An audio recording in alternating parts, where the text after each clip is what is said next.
What if I told you that America's most beloved sport was born from a group of gentlemen who thought their club was getting too crowded? Stay until the end to discover how a 23-1 blowout launched the greatest sporting tradition in American history. The sun rises over Hoboken, New Jersey, June 19, 1846. Across the Hudson River from Manhattan, a beautiful tree-lined park called Elysian Fields is about to host something extraordinary. Today, for the first time ever, two organized teams will play a formal game using revolutionary new rules. Meet Alexander Cartwright, a volunteer firefighter and bank clerk who loved playing town ball with his friends. But their Manhattan club, the Gothams, had grown too large and rowdy for some members' fastidious tastes. So Cartwright and his like-minded gentlemen broke away to form something exclusive, the New York Knickerbockers.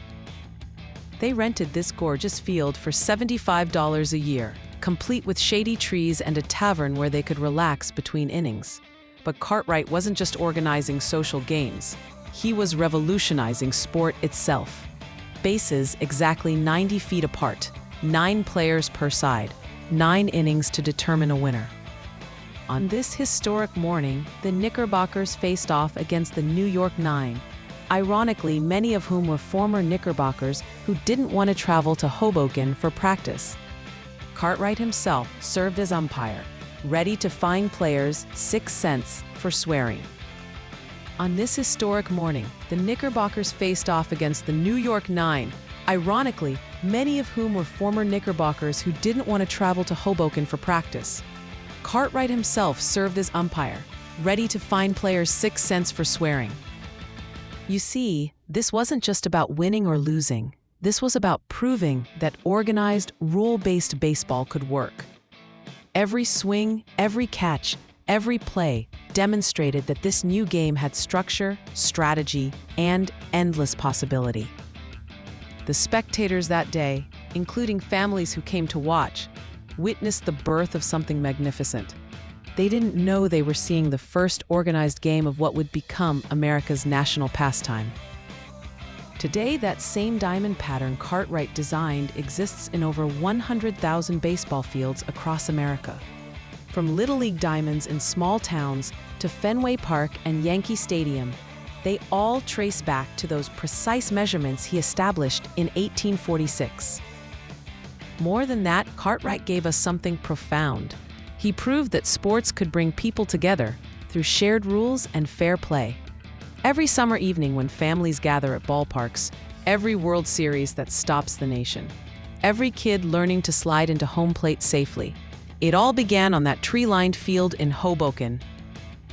More than that, Cartwright gave us something profound. He proved that sports could bring people together through shared rules and fair play. Every summer evening, when families gather at ballparks, every World Series that stops the nation, every kid learning to slide into home plate safely, it all began on that tree-lined field in Hoboken. Alexander Cartwright lost that first official game 23-1, but he gave us something infinitely more valuable.